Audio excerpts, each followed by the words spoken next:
Bonjour à tous, alors aujourd'hui je vais vous faire le kit, en fait c'est le kit de Creative Craft Academy. C'était un kit en édition limitée masterclass de septembre et non pas d'octobre. Et du coup je vais faire un peu mon indiscipliné encore une fois.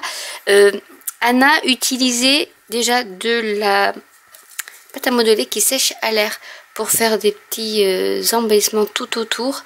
En fait, elle avait pris des restes de création qu'elle avait faites auparavant lors du kit du mois de septembre que je vous ferai un peu plus tard. Et enfin, j'aimais pas trop le rendu. Et elle a utilisé un autre exemple pour faire la vidéo de tutoriel. Et du coup, elle a utilisé plutôt de la crackle paste. Et je préfère le rendu. Donc, je vous montrerai comment on se sert de cette pâte à modeler, c'est sûr, je vous ferai une petite vidéo dessus, mais cette fois-ci je vais utiliser plutôt la crackle paste et la cracking paste qu'elle utilise sur juste le bord, parce qu'en fait cette fois-ci nous allons prendre le châssis à l'envers, donc vraiment ça c'est l'arrière du châssis, mais on va se servir de ça pour faire un effet profondeur et texturé. Donc la première chose que j'ai fait, c'est que j'ai recouvert l'intérieur, le dessus et les côtés de gesso blanc. Et donc maintenant ce que je vais faire, c'est que je vais mettre du primer cracking paste primer, donc c'est vraiment la première couche en fait pour faire la pâte craquelée, et ensuite je mettrai la pâte craquelée lorsque mon primer aura séché, et je laisserai la pâte craquelée sécher à l'air pour qu'elle fasse de fines craquelures. Donc voilà à peu près les changements par rapport au tutoriel initial. Et elle nous a mis dans le kit de la velvet paste, parce que je ne savais pas si c'était la stencil ou de la velvet, donc ça c'est la velvet paste et ça c'est la stencil paste, donc en bronze et en emerald green. Et quand elle mélange les deux, je trouve que ça fait kaki, j'aime pas. Enfin, déjà j'aime pas le vert, mais là vraiment j'aime pas. Donc du coup elle a fait l'autre avec le violet, donc c'est la velvet paste violet blue. Et les deux ensemble, c'était juste à tomber. Donc du coup, je vais plutôt faire ce coloris là. Et on va donc commencer par mettre notre primeur sur juste l'encadrement. Donc je prends mon primeur et j'en mets en fait, comme si j'étalais pareil du gesso, c'est la même chose. Hein, mais c'est pour préparer vraiment, ça a une odeur de colle. Donc c'est vraiment ce qu'il faut pour la pâte craquelée. Donc du coup je vais en mettre partout comme ceci, et ensuite je vais le laisser sécher. Donc je vais laisser sécher parce que j'aime bien laisser sécher à l'air, surtout que là il y a du solvant dedans et j'aime pas trop faire chauffer ce genre de choses avec le heat gun. Donc je vais laisser sécher et on se retrouve juste après pour l'application de la pâte craquelée. En attendant que ça sèche, je vais donc vous montrer comment utiliser cette pâte à modeler qui sèche à l'air. Si j'arrive à l'ouvrir. Donc si vous n'utilisez pas tout le pain, faites bien attention à ce que ça soit refermé hermétiquement, parce que forcément sinon ça va sécher. Donc voilà, je vais me laisser ça ici comme ça, sortir tout ça. Donc je vais prendre un petit morceau.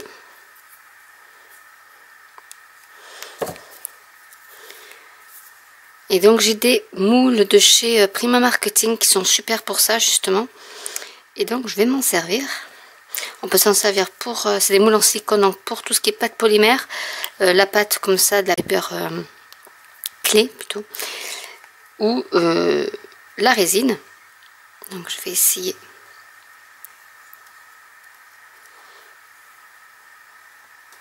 Donc après on presse. Sans trop étirer le moule. Sinon ça déforme votre motif.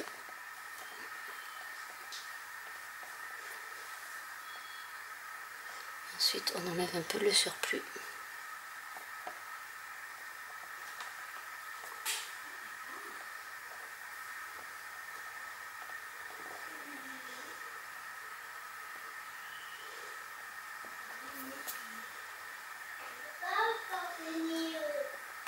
Donc là hop, je vais aplatir. On peut s'aider avec de l'eau ou une lingette pour bien aplanir, lisser. Ça c'est possible aussi. Donc là je vais juste aplatir avec mes doigts parce que c'est du mix média, hein, c'est pas pour faire des bijoux. Donc c'est juste pour avoir des éléments après de texture, d'ornement, etc. Et une fois que vous avez votre forme que vous voulez, alors il faut le faire doucement pour pas que la pâte craque.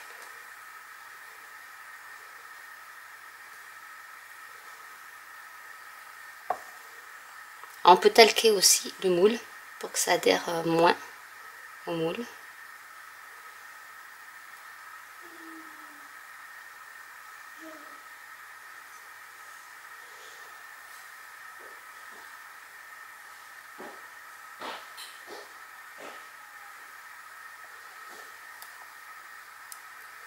Ou humidifier. Donc voilà ce que ça donne. Bon là c'est un peu déchiqueté, mais voilà, c'est pour du mix média, donc du coup ce n'est pas bien important. On va en refaire d'autres. Donc je vais prendre carrément mon rouleau et je vais essayer de l'aplatir.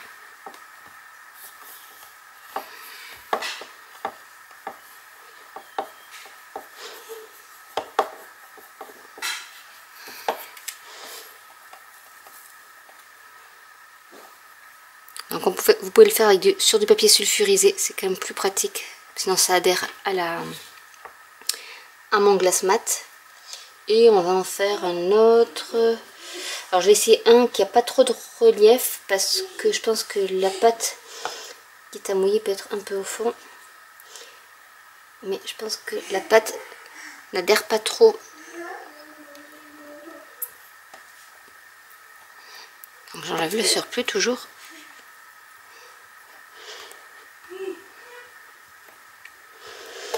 Je peux faire légèrement avec le rouleau en faisant attention de ne pas trop étirer.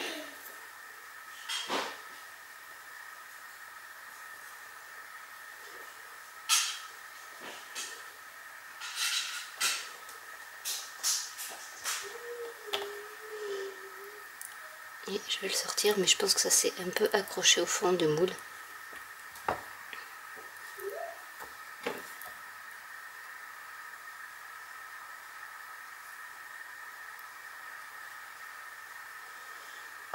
Donc ça fait quelque chose d'un peu difforme, mais après en mettant du mica, etc., ça peut, je pense qu'il faut pas mettre d'eau. J'ai testé avec l'eau, mais je pense que l'eau faut pas en mettre parce que ça la rend pâteuse. Donc voilà une autre. Et je vais vous montrer aussi une autre technique. Donc là je vais étaler ma pâte.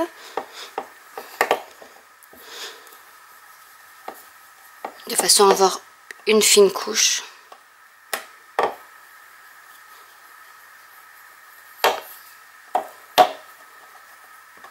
Donc après je peux le faire.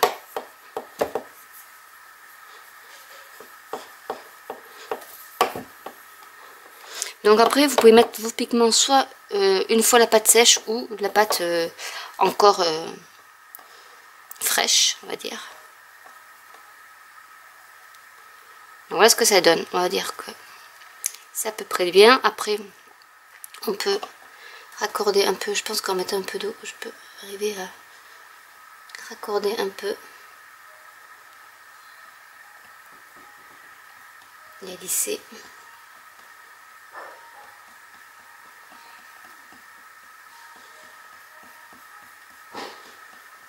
Et en fait on va faire, donc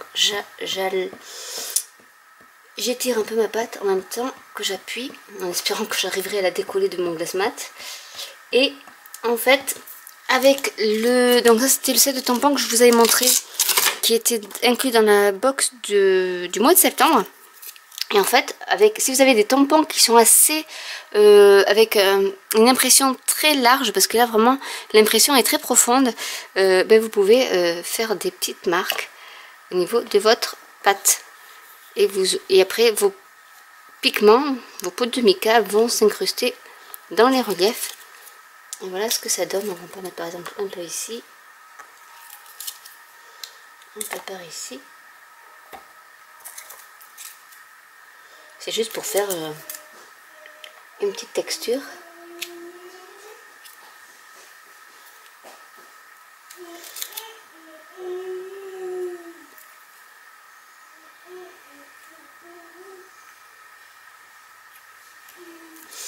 Et là, comme ça ressemble pas à grand chose.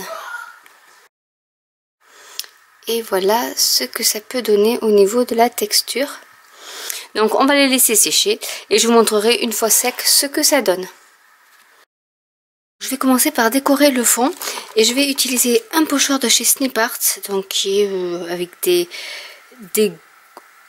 marques de tasses ou autres de verre, et avec des petites lettres. Donc je vais essayer de l'insérer comme ceci. Je vais prendre ma spatule et ma pâte de texture et je vais en mettre sur mon pochoir. Donc c'est pas très aisé parce qu'il y a les bords, donc on va essayer de faire le mieux possible. Après voilà, c'est pas non plus quelque chose qui doit être très régulier, mais c'est vrai que les bords gênent quand même pas mal, en sachant qu'après j'y mets par dessus du chipboard, mais je voulais quand même qu'il y ait un petit effet de texture supplémentaire. Hop, tant pis, avec les doigts.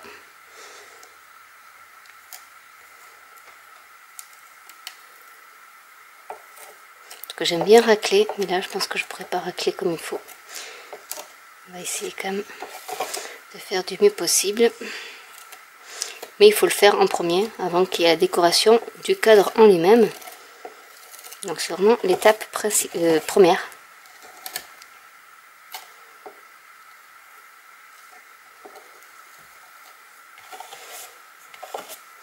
Je vais essayer de faire le centre. C'est le centre qui va être le plus compliqué à faire.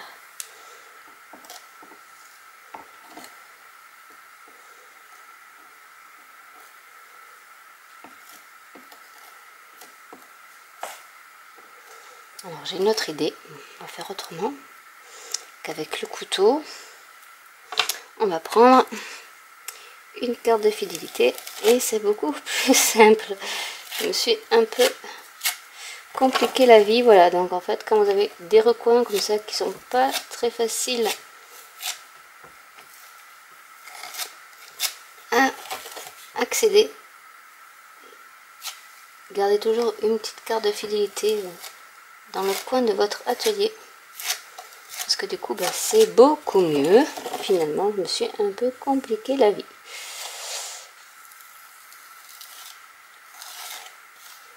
Comme ça tout est bien uniforme comme je l'aime. Je vais même pouvoir remettre dans mon pot, je pense. Donc on va laisser sécher.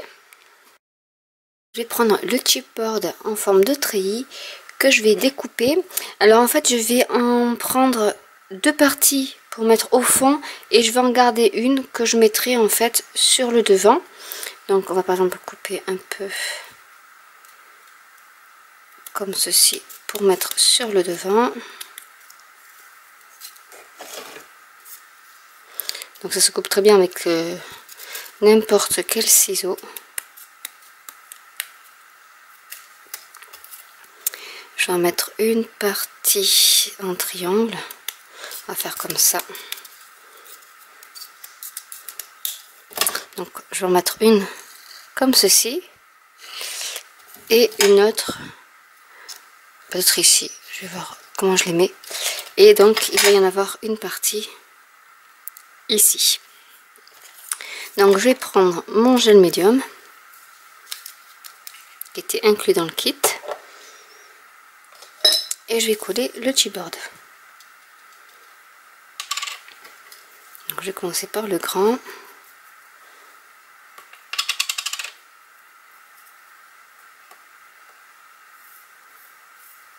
Que vous pouvez les coller avec du gel médium, avec du glossy accent, avec de la colle blanche. Vraiment, vous pouvez coller avec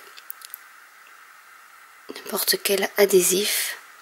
Peut-être pas la colle chaude, parce qu'après ça va vous laisser la marque de la colle. Hop, je vais remettre mon cadre par ici. Et je vais l'appliquer sur le fond de ma boîte,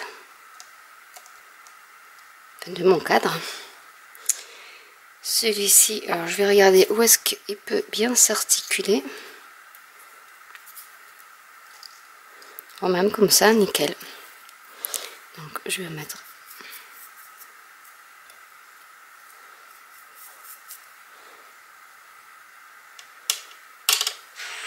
du gel médium un peu partout.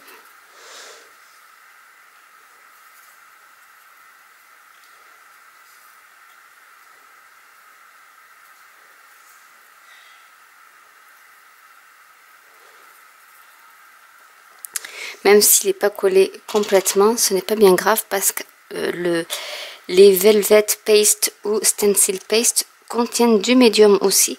Donc, vont coller également tout ce qui est... C'est une partie assez adhésif aussi.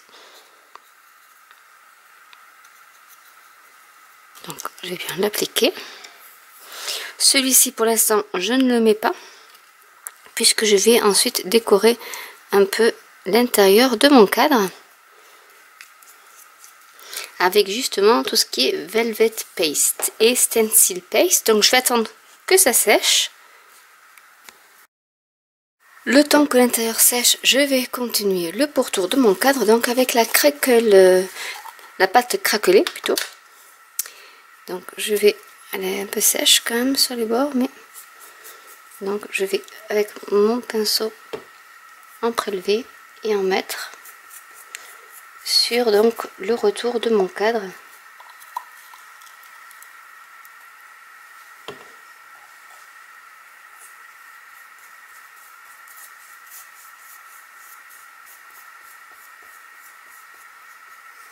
Et là, comme je vous disais, je vais laisser sécher la crackle paste naturellement pour qu'il y ait de fines craquelures. Si vous utilisez votre heat gun, ça vous fera des craquelures beaucoup plus larges. Et si vous voulez qu'elles soient beaucoup plus fines avec votre heat gun, il faut juste asperger votre pâte de nouveau avec de l'eau et réchauffer avec votre heat gun pour avoir des craquelures beaucoup plus fines que ce qu'il pourrait y avoir avec votre heat gun. Donc ça, c'est une petite astuce. Hop, je vais en mettre.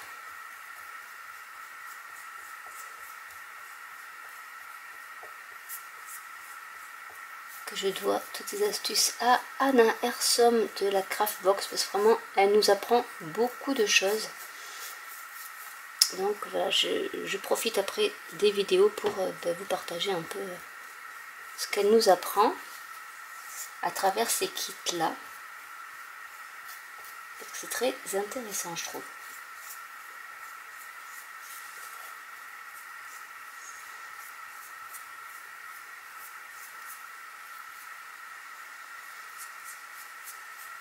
Donc je vais finir le pourtour de mon cadre et je vous retrouve une fois que c'est sec. Donc déjà on peut voir les fines craquelures, je ne sais pas si vous allez les voir, je vais essayer de jouer avec la lumière pour vous les montrer. Donc qui apparaissent naturellement. Aujourd'hui il fait chaud, donc du coup ça sèche assez vite. Donc en attendant que le pourtour sèche ici, je vais utiliser donc ma Velvet Paste Violet Blue. Et je vais, donc elle est trop belle, et avec un pinceau un peu fluffy, je sais pas comment dire, je vais tapoter le violet déjà ici. Donc je vais prendre un peu, donc c'est vraiment crémeux comme pâte, hein. Ça peut servir de pâte de texture. Donc du coup je vais en mettre un peu comme ça, en tapotant.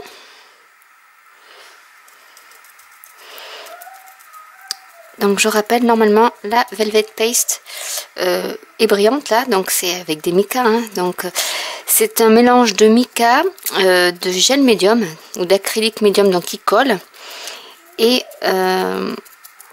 du coup, vous pouvez vous en servir comme pochoir, comme pas de texture comme ça en fait, hein, en faisant des petits reliefs. Vous pouvez donc vous en servir en peinture, tout simplement. Donc je vous montrerai avec la stencil paste, cette fois-ci en bronze, puisque je vais peindre tous les côtés en bronze. Et donc là, je vais en fait peindre tout mon fond en violet. Donc vous inquiétez pas, hein, pour l'instant ça fait très flashy, mais après on va atténuer la couleur comme je l'avais faite pour la mer nature, hein. Au début c'était très foncé et en fait au fur et à mesure on peut atténuer les couleurs. Donc là je vais tapoter. Donc j'en mets au fond aussi. Donc là je le fais avec en même temps que peinture sur le fond. Là, je tapote un peu, histoire qu'on ne voit pas trop de blanc. Et je vais faire l'autre côté aussi. Donc j'ai ma fille qui fait de la musique en même temps.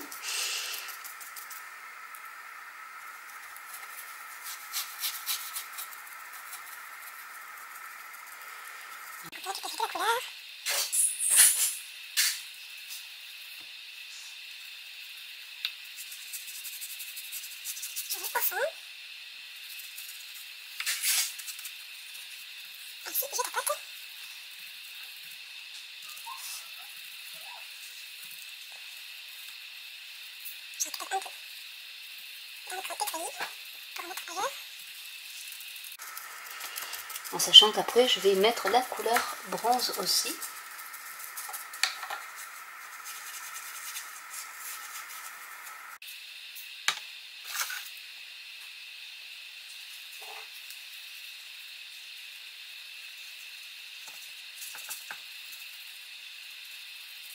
Donc là, ça se voit.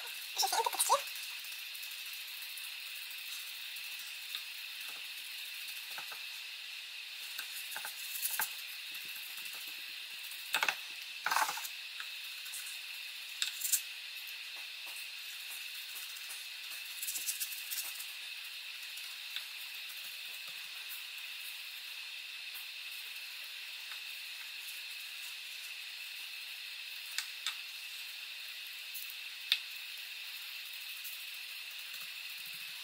Donc voilà pour ce qui est du violet. Je remets dans le bon sens.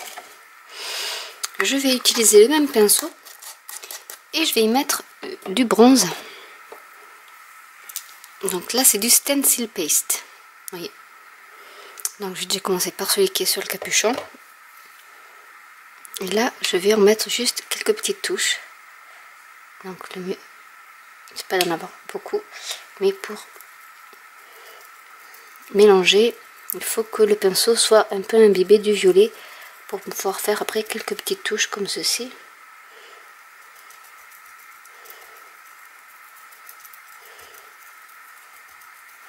De bronze pour éclaircir un peu le fond. Donc là je vais en mettre un peu comme ça.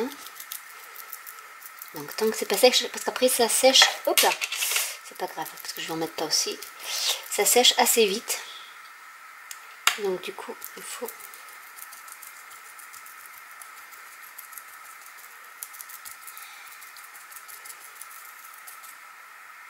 et je vais vous montrer également une autre astuce après.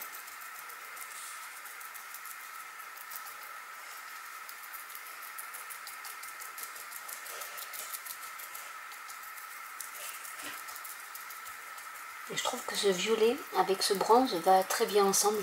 J'étais tentée de faire du bleu, mais bon, le bleu, voilà, je fais beaucoup de créations en bleu et je trouvais qu'il fallait quand même que je change un peu. Donc voilà pour ce qui est pour le stencil paste. Et je vais vous montrer une petite astuce, donc parce que dans le kit il y avait également du mica doré. Et en fait, donc avec un autre pinceau qui est sec, je vais en prélever un peu et je vais saupoudrer. Donc j'essaie de pas mettre trop parce que là j'en ai collecté quand même pas mal sur mon pinceau.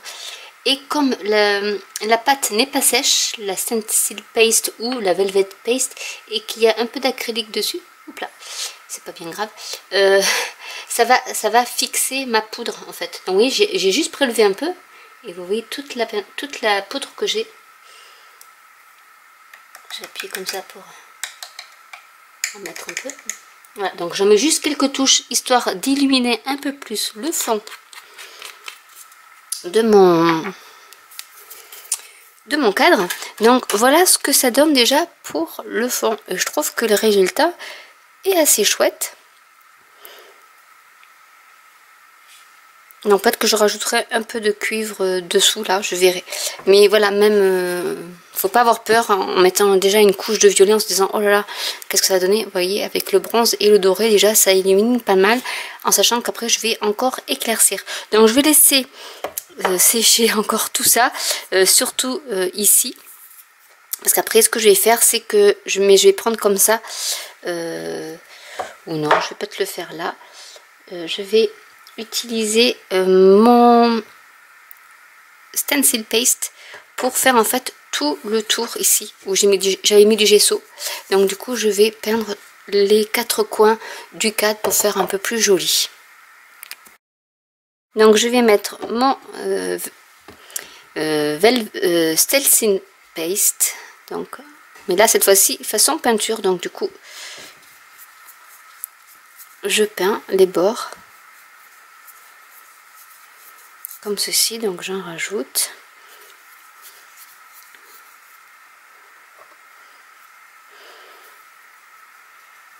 Quitte à en mettre 2 couches si vous voulez qu'il y ait moins de blanc qui soit apparent. Même si ça déborde sur le haut du cadre, ce n'est pas bien grave puisque je vais de toute manière en mettre aussi. Mais j'essaye de pas trop y toucher pour laisser ma pâte craquelée sécher. Donc voilà ce que ça donne déjà au niveau d'un côté. Si vous trouvez que c'est trop foncé, vous pouvez étirer toujours tant que c'est pas sec. Et voilà ce que ça donne. Donc je vais faire les 4 côtés comme ceci. Donc maintenant je vais coloriser mon cadre puisque ma pâte craquelée a terminé de sécher.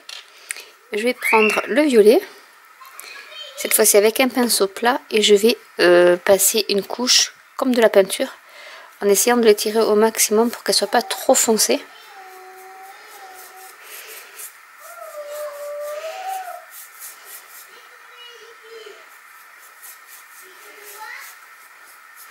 Comme ça je vous montre un peu tout ce que peut faire la velvet paste. Donc là voilà, on s'en sert comme de la peinture. Je vais mettre un peu plus foncé sur les coins.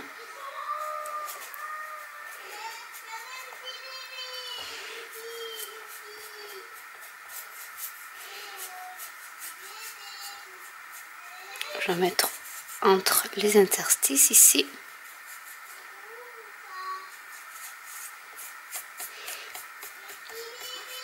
Et je vais peindre tout le cadre comme ceci.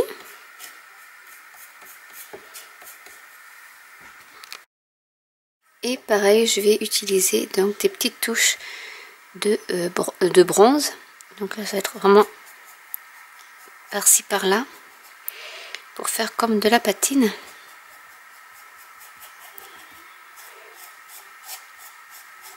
En l'étirant.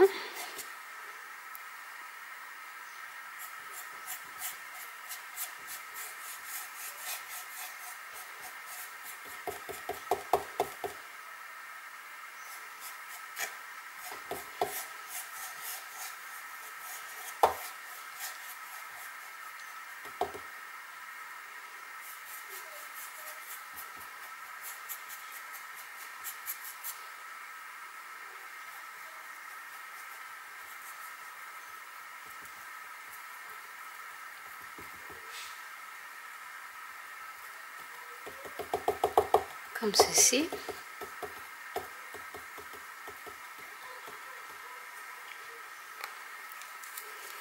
Et avant que ça sèche, je vais remettre un peu de poudre de mica dorée. Donc là pareil, je vais prendre juste un petit peu et je vais en mettre un peu comme ceci.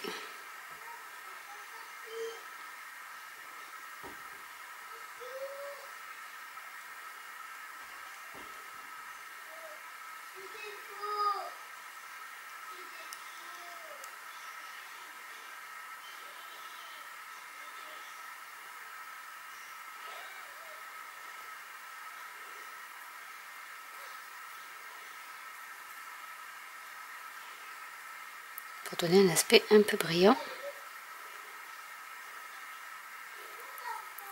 au cadre. Comme ceci, je vais laisser sécher. Alors, une chose aussi que je voulais souligner pour ce qui est la Velvet Paste, c'est quand on la chauffe à ces prix au heat gun, alors ça fait des petites bulles également, donc ça fait un peu de texture. Ici aussi il y en a un peu. Voilà, un autre effet de la Velvet Paste. Il est temps maintenant de décorer donc l'extérieur du cadre. Donc je vais reprendre mon gel médium, le treillis qui me restait. Je vais donc le coller déjà sur le rebord du cadre.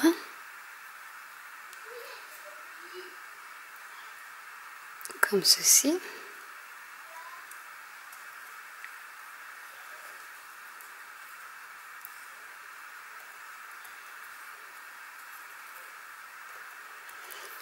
Je vais y mettre les deux petites fioritures qui étaient en résine, qui étaient compris dans le kit. Donc là je vais mettre pareil du gel médium, donc j'en mets assez.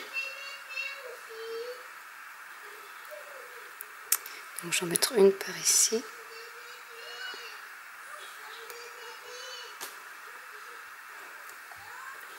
Et une autre. Donc là c'est en résine.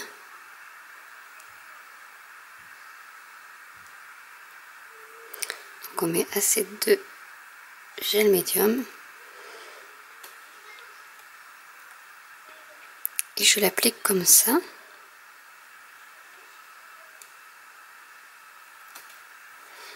Ensuite, nous avons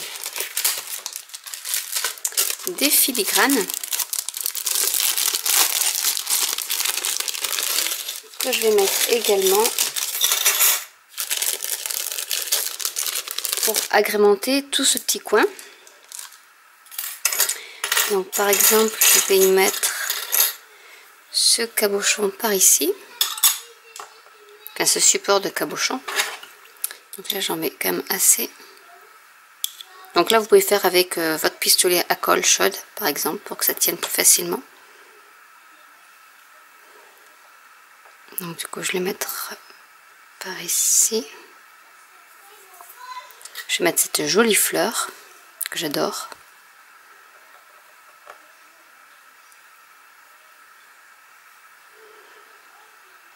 Que je vais mettre comme ceci.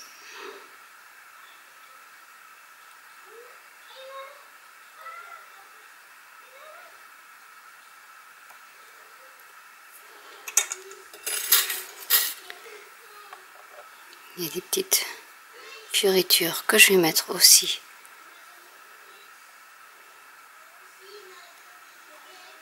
par ici.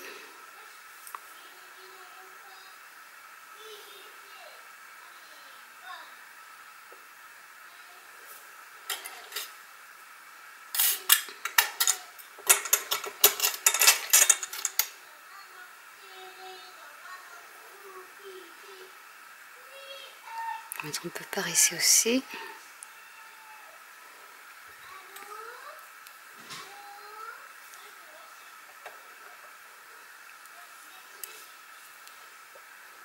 Mettre celui-là par ici.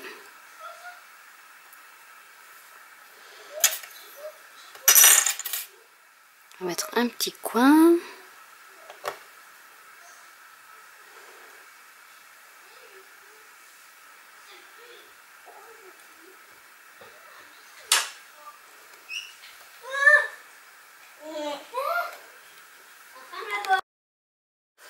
Je vais y mettre celui-là qui est, je trouve très joli. Donc je vais le mettre, hop là, avec pas mal de gel médium également, pour que ça tienne.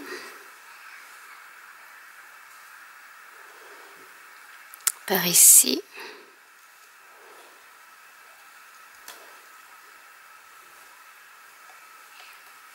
Je vais enlever l'excédent de gel médium.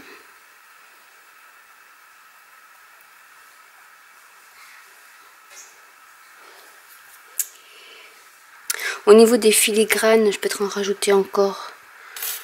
Peut-être celui-là. Encore, je crois que... Non, je vais les garder, je vais laisser comme ça. Et je vais attendre que tout ça sèche pour repasser ensuite une nouvelle couche donc de Velvet Paste et de Stencil Paste. Donc voilà, toute la décoration est sèche. Je vais pouvoir repasser donc le Velvet Paste sur tous mes ornements ainsi que la couleur bronze. Donc on va refaire exactement la même chose. Donc je vais passer, alors on peut mettre du gesso, là j'en mets pas, mais pour tout ce qui est résine c'est peut-être mieux pour que ça accroche bien, mais je veux un effet un peu clair en fait, donc je ne mets pas de gesso.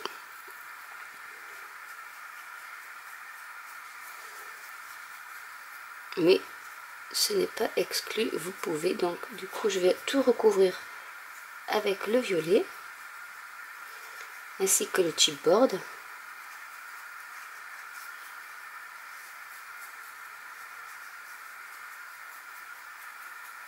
Donc ça donne vraiment un aspect très joli.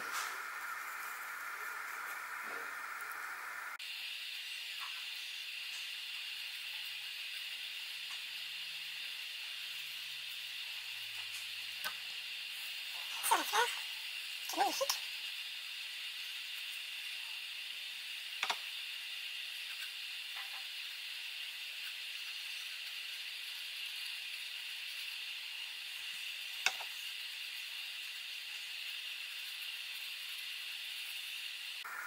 Donc je vais faire tout. Je vais passer une couche déjà de violet sur toutes mes petits ornements. Et je vous retrouve juste après. Maintenant je vais mettre quelques touches donc de bronze.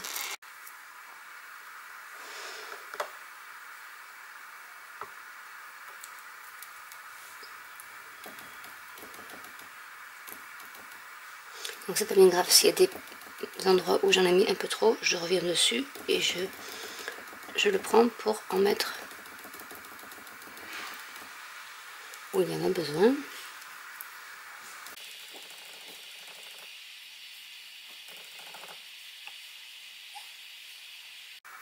Et je fais à petites touches.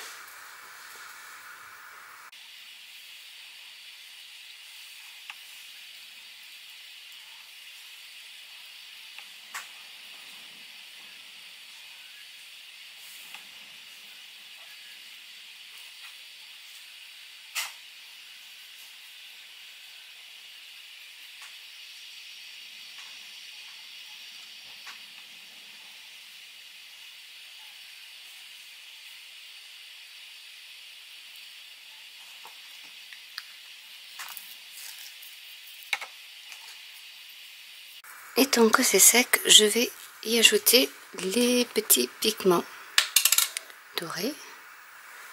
Donc j'en trempe partout pour éliminer un peu. Donc il suffit juste un peu de tapoter. Là, je vais mettre un peu comme ça sur les bords des feuilles.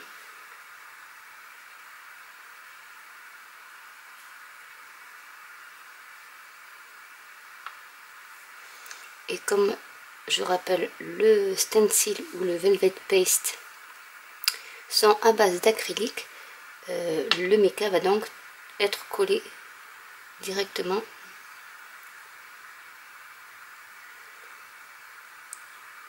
Là où vous l'aurez posé, donc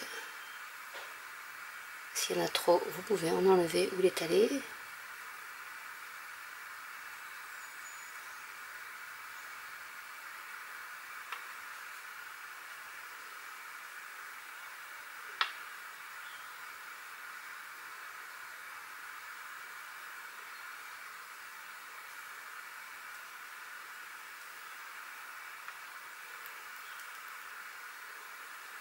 Donc voilà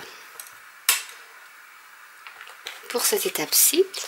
Je vais laisser sécher un petit peu et on va y revenir pour y mettre du gesso blanc pour éclaircir un peu plus ou éliminer tout ce fond là. Mais en attendant, je vais utiliser le dernier chipboard. Donc je vais pas utiliser, vous pouvez y mettre une petite photo, vous pouvez mettre une photo ici. Et je me demandais si j'allais pas y mettre plutôt ça, mais que je vais recouvrir donc avec de la Velvet Paste dorée pour que ça fasse un effet de profondeur et que ça se départage de tout le violet qu'il y a partout. Donc je vais faire ça tout de suite. Donc j'ai recouvert mon sentiment de gesso et je vais donc y mettre de la Stencil Paste Gold. Je sais pas si vous allez voir. En fait c'est celle-ci. Et je vais donc en mettre sur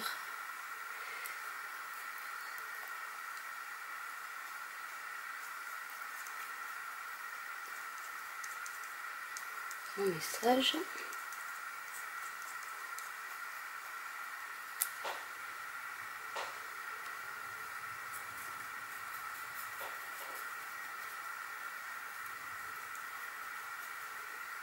Alors je fais attention parce que le chipboard est très souple. Donc même si je le casse, c'est pas bien grave parce que je pourrais le recoller. Ça ne se verra pas trop. Mais bon.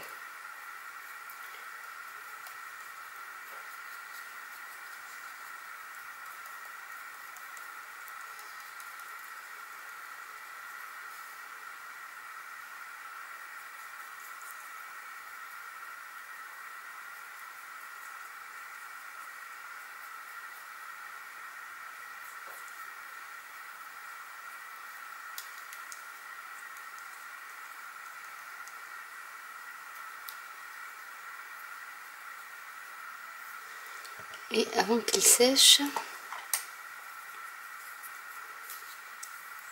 je vais y mettre un peu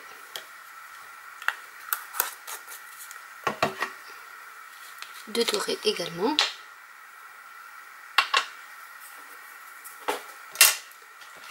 Je vais prendre ce pinceau là parce que l'autre est un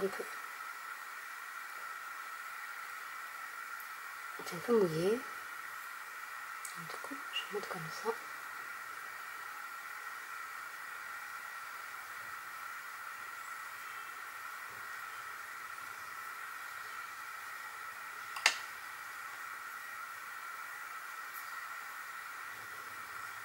Ça va être une création avec beaucoup de doré. Et je vais essayer de l'enlever parce que le problème c'est qu'après ça colle vu que c'est du gel médium à la base. Donc je vais le décoller.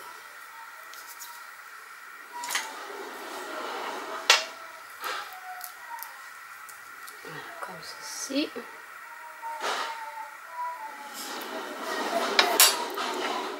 Désolée, il y a ma fille qui fait du trotteur. Donc voilà. Et elle n'est pas très discrète quand elle fait ça.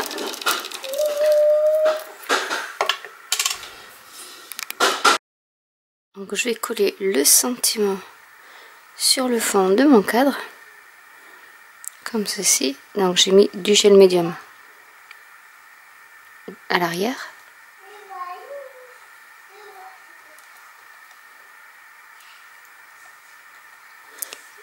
Donc je lui dois plein de paillettes. Et je vais rajouter donc du gel médium, enfin des décorations. Donc là je vais mettre une petite fleur.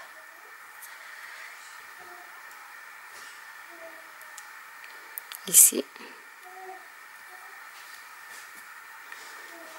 Et j'ai 3 autres fleurs qui n'étaient pas inclus dans le kit, mais bon, j'en ai pas mal de chez la Craftbox. Et du coup, je vais les utiliser. Donc, je vais mettre celle-ci par ici.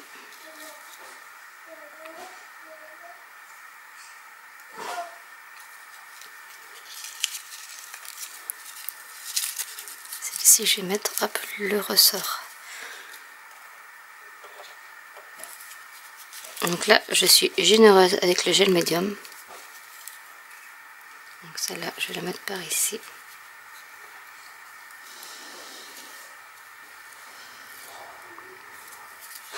Et la petite dernière.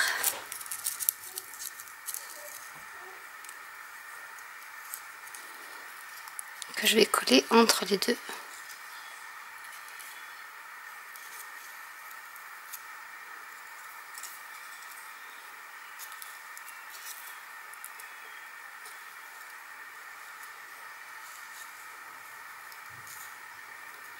Comme ceci. Et voilà mon petit mon tableau de réalisé. Donc je vais vous le montrer d'un peu plus près. Donc c'est vrai que c'est long à faire parce qu'il y a plusieurs couches et plusieurs étapes, mais je trouve que le résultat n'est pas trop mal. Donc voilà, le stencil paste lorsqu'il sèche est vraiment brillant, et le velvet paste, alors je sais pas si vous allez voir, mais il est pailleté mais il est mat. Donc je sais pas si vous allez voir la différence entre les deux.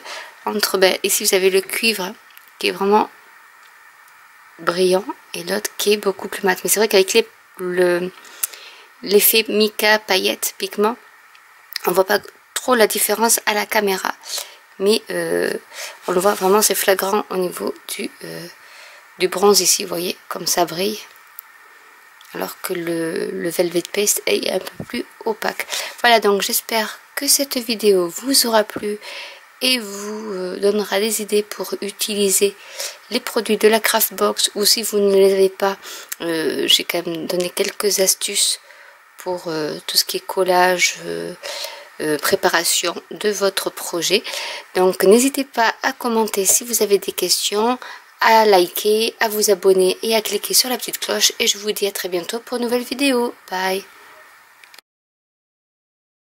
Avant de vous quitter, j'ai oublié de vous montrer la technique pour éclaircir, parce que j'avais dit que j'allais y mettre une petite touche, enfin j'allais éclaircir. Donc du coup j'ai mis du gesso ici, je vais y rajouter de l'eau pour qu'il soit assez liquide, comme ceci. Je vais mélanger tout ça.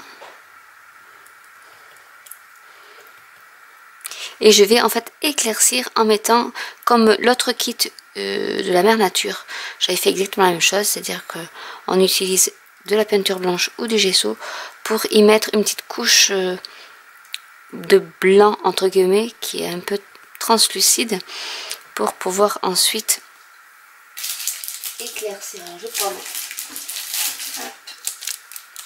ici un petit peu. Même les emballages, vous voyez, rien ne se perd en mix média. Même les emballages servent. Et du coup, je vais faire quelques petites touches comme ça de gesso. Là, il va, histoire d'éclaircir un peu. Donc c'est vraiment sans appuyer, c'est vraiment en mettant quelques touches.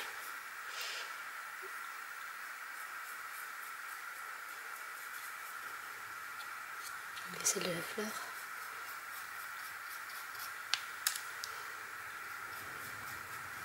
Pour faire une espèce de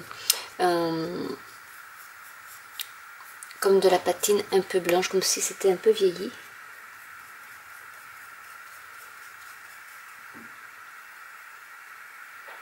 Je vais enlever après un peu.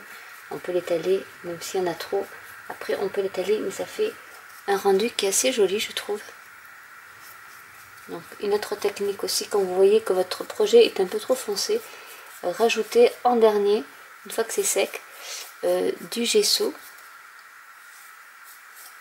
Et après que vous... Alors s'il y en a trop, on prend la lingette et on enlève. C'est pas un problème. Donc on peut en mettre un peu aussi en bas. Je vais prendre ma petite lingette pour enlever un peu le surplus de ce que j'ai pu mettre avant que ça sèche.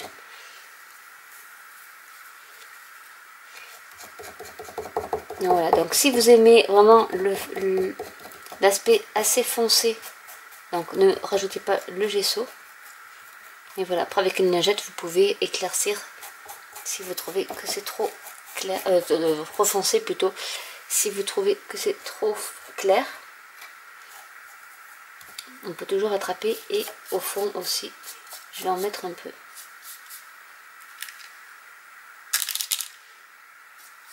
Voilà, c'était l'astuce que je voulais vous montrer aussi. Par exemple, pour faire apparaître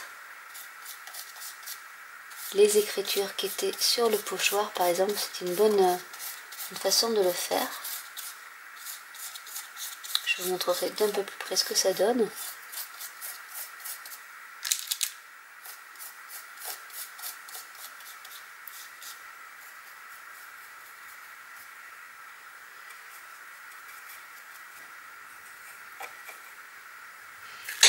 Donc je vais essayer d'en enlever un peu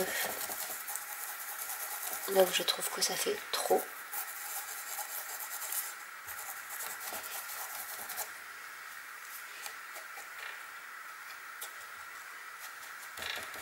Et voilà, là ça fait vraiment un aspect beaucoup plus vieilli, moins brut on va dire que...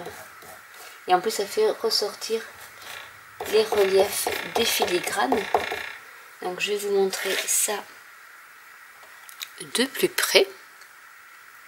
Donc vous me direz en commentaire ce que vous préférez. Est-ce que vous préférez le violet brut ou avec cet aspect un peu vieilli, un peu patiné, que je trouve que ça adoucit un peu le violet assez foncé, et vraiment ça éclaircit avec, vous voyez, très peu de gesso. On peut arriver à ce rendu là. Donc je voulais aussi, tant que j'étais, vous montrer, comme je l'avais dit dans ma vidéo, la pâte qui a séché, hein, du coup. Voilà ce que ça donne. Donc après on y met des micas. Vous pouvez la peindre avec des peintures métallisées également. Enfin voilà, pour faire des embellissements après en mix média que vous pouvez mettre ou recouvrir de gesso et puis repeindre par dessus. Et je voulais vous montrer celle que j'avais faite aussi qui est plate. Alors vous n'allez pas trop voir les reliefs parce qu'en fait il manque la poudre de mica. Le mica en s'intercalant dans les interstices va aider à mieux voir les reliefs. Mais c'était pour vous faire voir ce que l'on pouvait faire avec cette pâte là. Si vous avez des gros morceaux comme ça, vous pouvez également, ça se coupe très facilement, donc vous pouvez les couper en plusieurs morceaux une fois que vous les aurez par exemple teintés, pour après les ajouter. C'est ce qu'elle avait fait Anna en premier, c'est qu'elle avait pris des grosses pièces comme ça, qu'elle a coupées et qu'elle avait collé le long du cadre. Voilà, donc je vous remercie pour m'avoir écouté jusqu'au bout et surtout pour cet aparté là que j'avais complètement oublié. Et je vous dis à très bientôt. Bye!